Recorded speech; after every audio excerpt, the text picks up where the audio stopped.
बच्चों, I hope आप लोग बहुत अच्छे हो गए। तो बच्चों, पिछले सेल में हमने गैल्वेनिक सेल का एक एग्जांपल देखा था, डेनियल सेल। गैल्वेनिक सेल क्या करता था? केमिकल एनर्जी को इलेक्ट्रिकल एनर्जी में कन्वर्ट करता था रिडॉक्स रिएक्शन को करवा के। इस तरह से होता था, है ना। हमने पिछले लेक्चर में देखा था डेनियल सेल। अब बच्चों, डेनियल सेल हमने कैसे बनाया था? 2 बीकर लिए थे, ठीक है ना। 2 बीकर लिए थे। 2 बीकर में एक में डाला जिंक की इलेक्ट्रोड डाली, जिंक की रॉड डाली, और एक बीकर में डाला हमने सी की रॉड। सी की रॉड, इसको इलेक्ट्रोड भी बोला था। ये सब हमने यहाँ काम करा था। और जिस बीकर में जिंक की रॉड डाली थी उसी के अंदर हमने ZnSO4 सॉल्यूशन डाला था। ZnSO4 सॉल्यूशन डालता, और इस सॉल्यूशन में क्या था? Zn2 प्लस प्लस में SO4 2 नेगेटिव, क्योंकि ZnSO4 क्या था? इलेक्ट्रोलाइट था, तो टूट रहा था Zn2 प्लस में और SO4 2 नेगेटिव में। इस बीकर में हमने क्या डाला था? कॉपर सल्फेट का सॉल्यूशन डाला था। इस सॉल्यूशन के अंदर क्या क्या था? Cu2 प्लस और SO4 2 नेगेटिव आयन टूटे पड़े थे। ये हमने सेटअप किया था बच्चों। हमने इन दोनों इलेक्ट्रोड को किससे कनेक्ट कर दिया था? तुम्हारी एक वायर से बीच में लगा दिया था एमीटर, जो करंट को बताता था। बीच में हमने लगा दिया था सॉल्ट ब्रिज। इतनी सी बात है बच्चों, है ना। और लेफ़्ट में हमारा क्या होता था? अच्छा हाँ, लेफ़्ट में हमारी क्या होती थी? एनोड, जो कि होती थी नेगेटिवली चार्ज। राइट में होती थी कैथोड, जो कि होती थी तुम्हारी कैथोड होती थी, जो कि तुम्हारी कैसी होती थी? Positively charge. ये सब बच्चों हम देख चुके थे। बीच में क्या था? ये सॉल्ट ब्रिज था, ठीक है बच्चों। अब देखो ये वर्क कैसे कर रहा था। बड़ा सिंपलेस्ट तरीके से वर्क कर रहा था। Zn का ऑक्सीडेशन हो रहा था। Zn2 प्लस इसके अंदर जा रहे थे, सॉल्यूशन के अंदर। इलेक्ट्रॉन रोड के ऊपर ही रह रहे थे।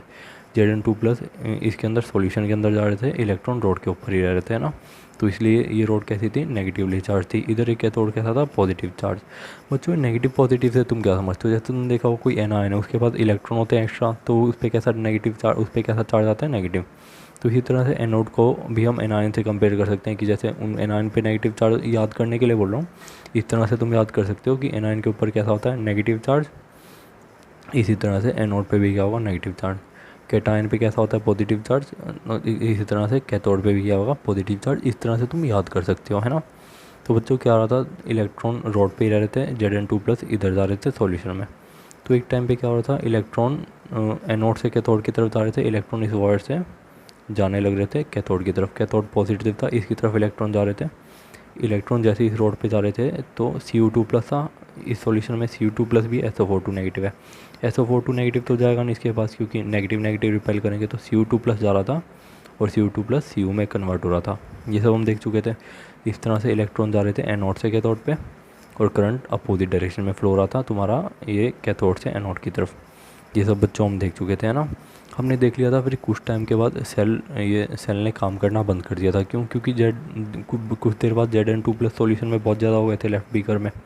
तो जैसे ही Zn2 प्लस बहुत ज़्यादा हो गए थे, इधर इलेक्ट्रॉन है तो तुम्हें मालूम है पॉजिटिव नेगेटिव अट्रैक्ट करेंगे, तो इधर से इलेक्ट्रॉन को जाने नहीं दे रहे थे। मान लो कभी गलती से इलेक्ट्रॉन चला भी गया, इधर सॉल्यूशन में SO4 2 नेगेटिव बहुत ज़्यादा हो गए थे, तो इधर से तुम्हारे इलेक्ट्रॉन को रिपेल कर रहे थे। मतलब कुछ देर बाद तुम्हारा इलेक्ट्रॉन का फ्लो होना बंद हो गया था, करंट भी बंद हो गया था। ये सब हम देख चुके थे, इसलिए सॉल्ट ब्रिज का काम आया था। अब बच्चों देखो, ठीक है। और हमने एक वो देखा था कि मतलब इन चीज़ों को याद कैसे करेंगे? उधार मतलब लोन से गैल्वेनिक सेल को याद कर रहे थे। लोन मतलब एल से क्या था? लेफ़्ट वाली जगह पे लेफ़्ट सेल में क्या होगा? ऑक्सीडेशन। और इलेक्ट्रोड कैसी होगी तुम्हारी? एनोड। और उस पर चार्ज कैसा होगा? नेगेटिव। इस तरह से तुम याद कर सकते थे। हमने रिएक्शन देख ली थी। इसके अंदर क्या हो रही थी? लेफ्ट साइड में Zn से Zn2 प्लस प्लस में 2 इलेक्ट्रॉन, और राइट साइड में क्या हो रही थी? Cu2 प्लस क्या कर रहे थे? इलेक्ट्रॉन ले रहे थे। ये सब बच्चों हम देख चुके थे, है ना। अब देखो बच्चों, दिक्कत क्या हो रही थी? दिक्कत ये हो रही थी कि कुछ टाइम बाद ना सॉल्यूशन में इधर Zn2 प्लस बहुत ज़्यादा हो गए थे, जो इलेक्ट्रॉन को जाने नहीं दे रहे थे। उधर SO4 2 नेगेटिव हो गए थे, जो इलेक्ट्रॉन को इधर से रिपेल कर रहे थे। तो बच्चों हम क्या कर सकते थे कि मान लो हम कुछ ऐसा इधर से नेगेटिव डाल दें कि जो Zn2 प्लस को शांत कर सकें। Zn2 प्लस के साथ मिलके बैठे हैं कि तू उन्हें डिस्टर्ब मत कर, हम नेगेटिव आ गए तेरे पास, तू उन्हें डिस्टर्ब मत कर, उन इलेक्ट्रॉन को जाने दे। मतलब इधर से कोई नेगेटिव आयन भेज दें जो Zn2 प्लस के साथ रिएक्ट कर जाए, है ना। तो मतलब इसको डिस्टर्ब ना करें, मतलब उसके साथ न्यूट्रल रहे। इधर से हम SO4 2 नेगेटिव के पास कुछ ऐसा भेज सकते थे, कोई पॉजिटिव, जो मतलब आपस में इसके साथ न्यूट्रलाइज हो जाए, इसको डिस्टर्ब ना करें। तो इसलिए सॉल्ट ब्रिज का यूज़ हुआ था। अब सॉल्ट ब्रिज क्या है? तुम्हारी एक यूट्यूब है, यूट्यूब मतलब एक यू जैसी उल्टी यूट्यूब है। ये यू बन रहा है उल्टा यू, तो उल्टी यू के जैसी दिखने वाली ट्यूब है ग्लास की ट्यूब, इसके अंदर हम क्या पढ़ते हैं KCl KNO3 KCl KNO3 है ना बच्चों, K2SO4, मतलब ऐसे इसके अंदर इलेक्ट्रोलाइट भरते हैं। सब क्या होते हैं तुम्हारे इलेक्ट्रोलाइट। इसके अंदर हमने इलेक्ट्रोलाइट भरा। इन इलेक्ट्रोलाइट का काम क्या होगा बच्चों, मान लो जैसे Zn2+ बहुत ज़्यादा हुआ है तो इधर से क्या होगा, मान लो KCl भरा हुआ है, KCl भरा हुआ है तो इधर से क्या आएगा, Cl नेगेटिव जाएंगे इसके पास, Zn2+ के पास, इसके साथ जाके बैठ जाएंगे कि तू उसको डिस्टर्ब मत कर भाई, उन इलेक्ट्रॉन को जाने दे, वो नेगेटिव चार्ज है, मैं भी नेगेटिव चार्ज हूँ, मेरे साथ मन लगा ले। इधर से मान लो के होगा पॉजिटिव चार्ज, के पॉजिटिव क्या होगा तुम्हारे, इधर सॉल्यूशन में जाएंगे SO4 नेगेटिव क्या रिएक्ट करेंगे कि तूने डिस्टर्ब मत कर, तूने अपने काम करने दे। तो बच्चों देखो सॉल्ट ब्रिज है क्या, सॉल्ट ब्रिज क्या है, it is a inverted YouTube shape glass rod. ये उल्टी यू शेप की ग्लास रॉड है, उल्टी करके, वो जो उल्टी पड़ी होती है कांच की रॉड है जिसके अंदर इनर्ट इलेक्ट्रोलाइट होते हैं। इलेक्ट्रोलाइट यानी कि जो टूट जाते हैं ना, KCl KNO3 K2SO4 etcetera. Inert का भी हम मतलब देखेंगे। और जो इन अगर एंड जेलेटिन सॉल्यूशन में पड़ी होती है। अगर और जेलेटिन क्या होता है बच्चों, एक पेस्ट होता है, इस उनको ना मतलब KCl वगैरह को सॉल्ट, मान लो जैसे यूट्यूब है, ठीक है, इन्वर्टेड यूट्यूब, इसके अंदर है KCl, इसको ना पेस्ट की फॉर्म में रखा जाता है कि मतलब इजीली पानी में ना जाए, जब ज़रूरत हो तभी जाए। तो मतलब इसको ना जिलेटिन और अगर के फॉर्म में रखा जाता है कि इजीली है सॉल्यूशन के अंदर ना जाए, कि मतलब एक पेस्ट जैसे टूथपेस्ट वगैरह होता है ना, उस तरह से पेस्ट की फॉर्म में इसको भरा जाता है, वो किसके साथ मिक्स करके, अगर और जिलेटिन के सॉल्यूशन में। ये ऐसे सॉल्यूशन होते हैं जो पेस्ट बनाने के काम आते हैं, कि मतलब थोड़ा थिक, मतलब थोड़ा भारी सा सॉल्यूशन हो जाए, गाढ़ा सा, कि मतलब नीचे जब ज़रूरत हो तभी जाए KCl। तो ये KCl है, इलेक्ट्रोलाइट है, किस में टूटेगा, K+ और Cl नेगेटिव में। अब बच्चों मान लो इधर Zn2+, लेफ्ट बीकर में Zn2+ ज़्यादा हुआ है तो Cl नेगेटिव चला गया, इसका रिएक्ट करा दिया, अब वो इलेक्ट्रॉन्स के साथ ज़्यादा छेड़छाड़ नहीं करेगा, इलेक्ट्रॉन को जाने देगा। अब राइट बीकर में SO4 नेगेटिव ज़्यादा हो रहे थे तो उधर से कौन गया, K+ गया, SO4 नेगेटिव के साथ में जाके मिल गया, और वो जो मतलब उसको डिस्टर्ब नहीं करेगा, इनके साथ न्यूट्रलाइज हो गए। अब जो इलेक्ट्रॉन उधर से आ रहे थे उन्हें आने देगा, SO4 नेगेटिव का मान इसके साथ लगा हुआ है तो उसे क्यों दिक्कत देगा। बच्चों कॉन्सेप्ट समझ रहे हो ना। तो सॉल्ट ब्रिज क्या है, it is a inverted YouTube shape glass rod containing inert electrolyte, जिसके अंदर इलेक्ट्रोलाइट होगा KCl KNO3 इन अगर एंड जिलेटिन सॉल्यूशन। अब देखो इसका फंक्शन क्या है सॉल्ट ब्रिज का, ये क्वेश्चन पूछ लेते हैं। एक तो ये क्या कर रहा है, इलेक्ट्रो न्यूट्रलिटी सेल की electrical it maintain the electrical neutrality of all half cell, कि हाफ सेल की इलेक्ट्रिकल न्यूट्रलिटी को मेंटेन कर रहा है। इलेक्ट्रिकल न्यूट्रलिटी को मेंटेन कैसे कर रहा है, इधर सॉल्यूशन कैसा हो गया था, Zn2+ पॉजिटिव सॉल्यूशन हो गया था, इधर पॉजिटिव सॉल्यूशन हो गया था ना, और इधर कुछ देर बाद सॉल्यूशन कैसा हो गया था, नेगेटिव सॉल्यूशन, है ना, कि मतलब SO4 नेगेटिव हो गए थे। तो ये इनको इधर से अपने आयन बेच के इनको क्या कर रहा है, न्यूट्रल कर रहा है। तो ये क्या कर रहा है, न्यूट्रल कर रहा है। बच्चों समझ रहे हो, तो इलेक्ट्रॉन न्यूट्रलिटी को मेंटेन करने के लिए काम आता है ये, ठीक है बच्चों, कि मतलब इधर से आयन जाएंगे, इधर से K+, इधर से तुम्हारे गए Cl नेगेटिव, इधर से गए K+, इन दोनों तरफ सॉल्यूशन को मेंटेन कर दिया, ठीक है बच्चों। और ये क्या करता है, इनर्ट सर्किट कंप्लीट करता है by allowing flow of electron. Electron बीच में फ्लो होना बंद हो गए थे जब Zn2+ इधर बहुत ज़्यादा हो गए थे, SO4 नेगेटिव इधर जब बहुत ज़्यादा हो गए थे, इलेक्ट्रॉन ने फ्लो करना बंद कर दिया था ना एक टाइम पे। तो जैसे सॉल्ट ब्रिज आया, इधर से आयन मूव है, तो अब इलेक्ट्रॉन फ्लो करना फिर से चालू कर देंगे। तो ये क्या करता है, it complete inert circuit by allowing flow of electron. अब बच्चों देखो इलेक्ट्रोलाइट ना इनर्ट होना चाहिए, इलेक्ट्रोलाइट इनर्ट होना चाहिए, इसका मतलब क्या है, इलेक्ट्रोलाइट ना ये ऐसे बीकर के अंदर जाके रिएक्शन ना करे, कोई मान लो कहीं रोड से जाके रिएक्शन करने लग रहा है, कहीं मतलब रिएक्शन ही ख़राब कर दे, मतलब उसका बस इतना काम होना चाहिए, जो इधर ज़्यादा पॉजिटिव चार्ज हो रहे हैं उसके साथ जाके मिले, उसके बाद उसको न्यूट्रलाइज करे, उसको शांत करे। ऐसे इधर SO4 नेगेटिव को जाके बैलेंस करे, कोई फालतू की रिएक्शन ना करे, कोई सेल ही ख़राब करते। तो उनका ऐसा होना चाहिए कि कोई फालतू में डिस्टर्बेंस क्रिएट ना करे, इनर्ट मतलब कि जो किसी से फालतू मतलब ना रखे, है ना, ठीक है। और इसकी आयनिक मोबिलिटी, इलेक्ट्रोलाइट की आयनिक मोबिलिटी इक्वल होनी चाहिए। मोबिलिटी मतलब क्या होता है, घूमने फिरने की शक्ति। जो ये आयन है ना, KCl एक इलेक्ट्रोलाइट है, इसके आयन की मोबिलिटी एक जैसी होनी चाहिए।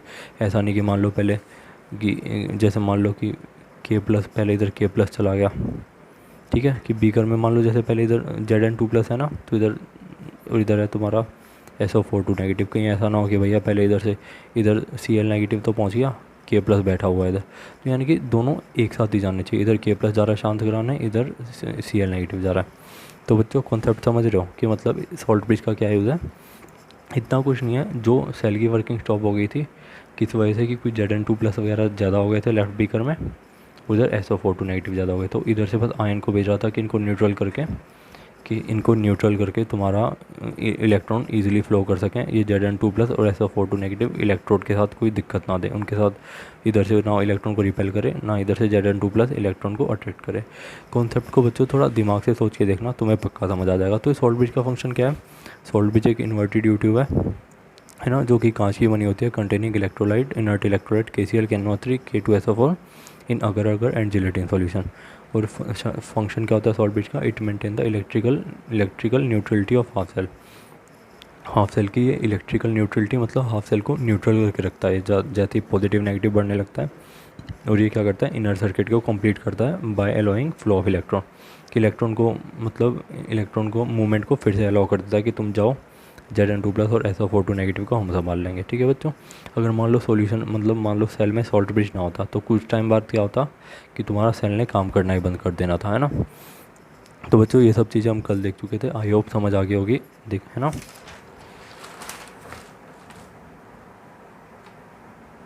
बच्चों अब देख लेते हैं ओवरऑल सेल रिएक्शन। देखो एनोड पे क्या हो रहा था? लेफ्ट साइड में एनोड था, एनोड पे कौन सी रिएक्शन हो रही थी तुम्हारी? लेफ्ट साइड में एनोड था ना, लेफ्ट डिब्बे में एनोड था, एनोड रोड थी।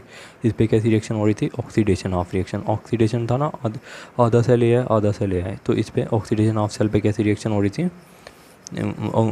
एनोड पे कैसी रिएक्शन हो रही थी? ऑक्सीडेशन, है ना। Zn से क्या टूट रहा था? Zn2+ 2 इलेक्ट्रॉन में। और कैथोड वाली जगह पे कौन सी रिएक्शन हो रही थी? रिडक्शन। Cu2+ क्या कर रहा था? इलेक्ट्रॉन को ले रहा था, Cu फॉर्म कर रहा था। तो बच्चों ओवरऑल रिएक्शन क्या होगी? देखो ओवरऑल रिएक्शन कैसे लिखते हैं? Zn और Cu2+ को ऐड कर दो, इधर से दो इलेक्ट्रॉन कट जाएंगे, कि इसने जो 2 इलेक्ट्रॉन लिए, 2 इलेक्ट्रॉन छोड़े, इसने ले लिए, तो इधर से 2 इलेक्ट्रॉन कट गए। तो ओवरऑल रिएक्शन क्या है? Zn+ में Cu2+ गिव्स Zn2+ में Cu। बच्चों जब भी ओवरऑल रिएक्शन लिखो ना तो ये ध्यान रखना कि रिएक्शन में इलेक्ट्रॉन नहीं आना चाहिए। मान लो इधर 1 इलेक्ट्रॉन होता तो रिएक्शन को 2 से मल्टीप्लाई कर देते, कि इधर भी 2, मतलब इलेक्ट्रॉन ओवरऑल इस रिएक्शन में ओवरऑल रिएक्शन में नहीं आने चाहिए, यानी कि जितने इलेक्ट्रॉन इसने छोड़े उतने इसने लिए, इसलिए ये इलेक्ट्रॉन कट जाने चाहिए। मतलब इस तरह से लिखते हैं कि मान लो इधर 1 इलेक्ट्रॉन होता और इसने लिए 2 इलेक्ट्रॉन, तो ऐसे कैसे इसने 2 इलेक्ट्रॉन ले लिए, उधर से तो 1 छूटे हैं, तो इसलिए सेल को बैलेंस करने के लिए 2 से मल्टीप्लाई कर देते। अभी क्वेश्चन करेंगे तुम्हें और समझ आएगा। ठीक है बच्चों। और बच्चों मतलब अगला देख लो सेल रिप्रेजेंटेशन। सेल को रिप्रेजेंट करने का तरीका, सेल को रिप्रेजेंट कैसे करते हैं? देखो बच्चों सेल को रिप्रेजेंट करते हैं कैसे करते हैं? लेफ्ट में होता है ऑक्सीडेशन, राइट में होता है रिडक्शन। ठीक है बच्चों, लेफ्ट में ऑक्सीडेशन, राइट में रिडक्शन। अब देखो लेफ्ट में तुम्हारा ऑक्सीडेशन, राइट में रिडक्शन। देखो ऑक्सीडेशन में मेटल से क्या फॉर्म होता है? Metal ion. मेटल से क्या फॉर्म होता है? Metal ion. ये मेटल का सिंबल, मान लो Zn, इधर से क्या होगा? Zn2+। साथ में अगर कुछ सॉल्यूशन की कंसंट्रेशन होती है वो भी लिख देते हैं। और बीच में तुम्हारा डंडा, 2 डंडे किसको रिप्रेजेंट करते हैं? सॉल्ट ब्रिज को। बीच में सॉल्ट ब्रिज होता है ना। और राइट में तुम्हारा क्या होता है? रिडक्शन। राइट में क्या होता है तुम्हारा? रिडक्शन। राइट साइड में क्या होता है? रिडक्शन होता है ना। तो रिडक्शन कैसे होता है? Cu2+ मेटल आयन जो है, मेटल आयन किस में कन्वर्ट हो जाता है? मेटल में। रिडक्शन में मेटल आयन किस में कन्वर्ट हो जाता है? मेटल में। ठीक है बच्चों, इस तरह से रिप्रेजेंट करते हैं। ये बीच का डंडा क्या रिप्रेजेंट करता है? फेज डिफरेंस को। फेज डिफरेंस को कैसे? इधर तुम्हारा मेटल सॉलिड है और ये तुम्हारा मेटल आयन कौन सी फॉर्म में? लिक्विड फॉर्म में। मेटल आयन सॉल्यूशन में होता है ना, तो इसलिए फेज क्या होता है तुम्हारा? सॉलिड, लिक्विड, ये सब फेज होते हैं। इधर तुम्हारा मेटल आयन कौन सी फॉर्म में? एक्वस में। और मेटल किस फॉर्म में? सॉलिड फॉर्म में। तो बच्चों ये है इसकी मेटल को रिप्रेजेंट मतलब सेल को रिप्रेजेंट करने की टेक्निक। ठीक है बच्चों, मतलब इस तरह से करते हैं। मेटल को M से रिप्रेजेंट कर लो, मेटल आयन को Mn+ है, बीच में सॉल्ट ब्रिज Mn+ C2, ये C1 C2 क्या है? कंसनट्रेशन। और मेटल क्या है? सॉलिड। बच्चों मतलब देखो अभी तुम क्वेश्चन करोगे तो तुम्हें समझ आएगा। अब देखो इस सेल को, ये वाले सेल को रिप्रेजेंट कैसे करेंगे? लेफ्ट में क्या होता है? ऑक्सीडेशन। ऑक्सीडेशन कैसे होता है? जिंक सॉलिड का किस में होता है? Zn2+ में। बीच में डंडा लगाओ, Zn2+ के आयन किस में जाते हैं? सॉल्यूशन में। बीच में डंडा लगाओ, Zn सॉलिड से किस में कन्वर्ट हो गया? Zn2+ में। ये ठीक है, ये तुम्हारी होगी ऑक्सीडेशन की बात लेफ्ट में। अब बीच में तुम्हारा क्या आ रहा है सेल के? सॉल्ट ब्रिज आ रहा है, ये किसको रिप्रेजेंट करता है? सॉल्ट ब्रिज को। और राइट में क्या आ रहा है तुम्हारा? रिडक्शन हो रहा है। रिडक्शन कैसे हो रहा है? मेटल आयन से तुम्हारा क्या बन रहा है? रिडक्शन में क्या हो रहा है? मेटल आयन से तुम्हारा क्या बन रहा है? मेटल। तो बस हमने क्या करा, मेटल आयन तुम्हारा किस में था? सॉल्यूशन में, इसलिए एक्वस लिख दिया। मेटल आयन से तुम्हारा क्या बन रहा है? मेटल। तो इसको किससे रिप्रेजेंट कर दिया? Cu सॉलिड से। अभी मैं क्वेश्चन अटैच कर रहा हूँ, तुम करके देखना, आई होप हो जाए, नहीं तो नेक्स्ट लेक्चर में डिस्कस करेंगे। थैंक यू सो मच बच्चों।